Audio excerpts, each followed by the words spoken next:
Ganito ipinakita ni Renz Abando kung bakit patuloy siyang hinihiling ng maraming Gilas fans para sa ating pambansang koponan. Kinawawa niya ang UP Fighting Maroons, nagpakita ng matinding athleticism, kumana sa opensa at hindi nagpahuli sa depensa. Pero higit pa sa isang magandang laro, may isang malaking tanong ngayon. Paano kung si Renz Abando ay makalaro kasama si Kai Sotto sa Gilas Pilipinas? Kung gusto mo ng mga balita, analysis at updates tungkol sa basketball, huwag kalimutang i-like ang video, mag-subscribe sa channel at i-click ang notification bell. Mga kabasketball, mas lalong umiinit ang usapan tungkol sa Gilas dahil papasok na tayo sa isang napakahalagang bahagi ng ating kampanya para sa 2027 FIBA World Cup. Sa second round ng Asian Qualifiers, bawat panalo ay napakahalaga. Kaya kailangan ng Gilas ang pinakamalakas at pinakaangkop na lineup na posible. At magandang balita para sa Gilas fans, maglalaro na si Kai Sotto. Malaking bagay ito dahil si Kai ay may size, rim protection, rebounding at scoring ability na maaaring maging malaking armas ng national team. Pero habang masaya ang mga fans sa pagbabalik ni Kai, may isa pang pangalan na patuloy nilang hinihiling, Renz Abando. At kung tutuusin, madaling makita kung bakit. Si Abando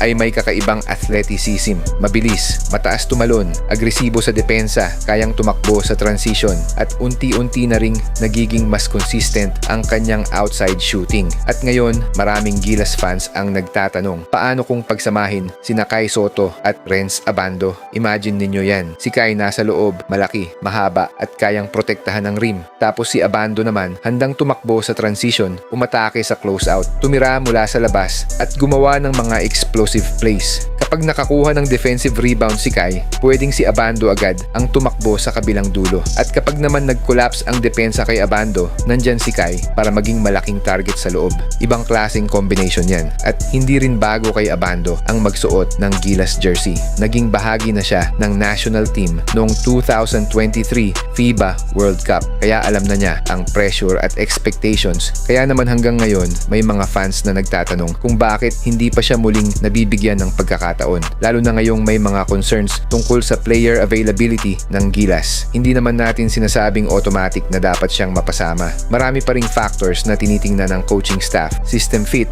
consistency, defense, chemistry, at kung paano siya makakatulong sa kabuuang lineup. Pero ang isang bagay ay malinaw. Patuloy na nagbibigay ng dahilan si Abando para pag-usapan ang kanyang pangalan. At itong laro niya kontra UP Fighting Maroons lalo lamang nagpaingay sa mga Gilas fans. Hindi lang basta scoring ang ipinakita niya. May hustle, may energy, may defense, may athleticism, at higit sa lahat ipinakita niyang kaya niyang maging game changer kapag nabigyan ng pagkakataon. Kaya ngayon, habang papalapit ang mahahalagang laro ng Gilas at confirmed ng makakalaro si Kai Sotto, mas lumalakas ang tanong, baka panahon na rin para bigyan ulit ng pagkakataon si Renz Abando dahil kung sakaling makita natin sa isang lineup sina Kai Sotto at Renz Abando, maaaring magkaroon ng Gilas ng isang combination ng size, athleticism, speed at defensive intensity na siguradong magiging exciting para sa mga Pinoy fans. Pero mga kabasketball, tandaan natin, desisyon pa rin ito ng coaching staff at ng Gilas program. Ang tanong ngayon ay hindi lang kung kayang maglaro ni Abando para sa Gilas. Ang tanong ay, handa na ba ang Gilas na gamitin ang kanyang athleticism at energy sa pinakamahalagang bahagi ng ating World Cup campaign? At kung sakaling mangyari ang pinapangarap ng maraming fans, Kai Sotto at Renz Abando sa iisang Gilas lineup, ano sa tingin ninyo ang magiging epekto nito sa ating national team? Sino ang mas gusto ninyong makasama ni Kai Sotto sa frontline at wing rotation? Comment down below mga kabasketball.